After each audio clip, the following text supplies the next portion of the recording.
Earlier we were talking about visual apertures, and in the old days you could just, throw on a hat or a hoodie and you just kind of like block everything out, put a desk lamp over something, make the room dark, and like you're focused because there was no screen and no feed. Or if there was a screen, there was no feed, and you could go on the internet, but you were typing, or you were working on problem sets, or you were doing whatever it is you need to do, or reading.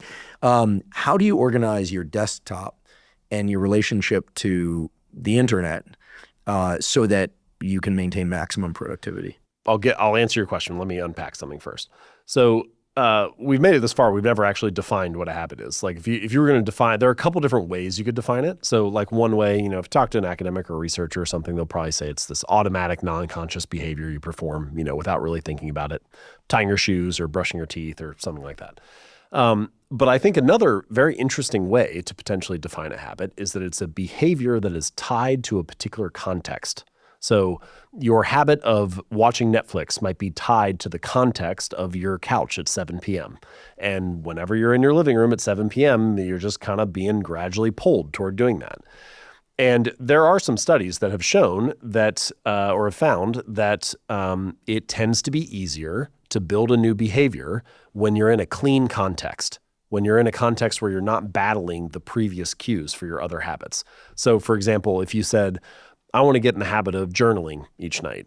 Well, if you sit down on your couch at 7 p.m., your brain is kind of subtly thinking it's time to pick up the remote and turn the TV on, not time to journal.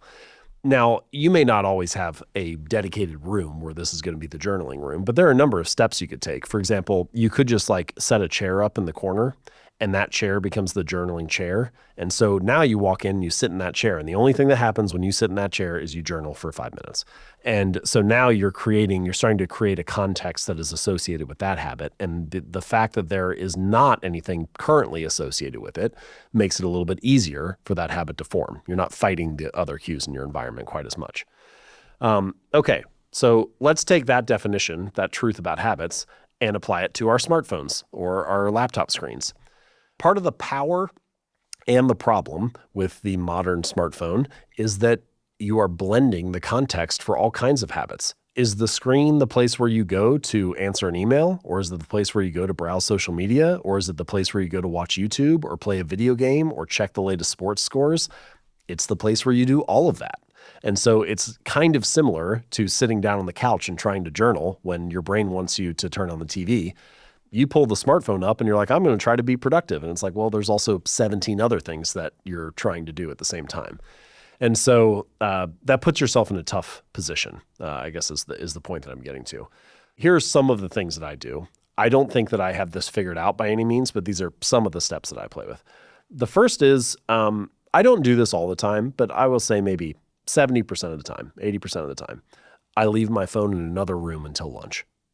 And usually that's just like 9 to noonish, or 9 to maybe if I say I work out at 11, 9 to 11-ish. But it gives me a couple hours in the morning when I'm not responding to everybody else's agenda, or I'm not getting interrupted by, the phone. I'm just going to work on what's most important to me. What I've always find interesting about that is if I have my phone on me, I'm like everybody else. I'll pick it up and check it every 3 minutes just because it's there. But if it's in a different room, I have a home office, and so it's just down the hall. It's only like 30 seconds away, but I never go get it. Mm-hmm. And I'm like, well, did I want it or not? In the one sense, I wanted it so bad that I would check it every 3 minutes when it was next to me. But in the other sense, I never wanted it badly enough that I would work for 30 seconds to go get it. A lot of your habits are like that. If you introduce a little bit of friction, they will kind of curtail themselves to the desired degree.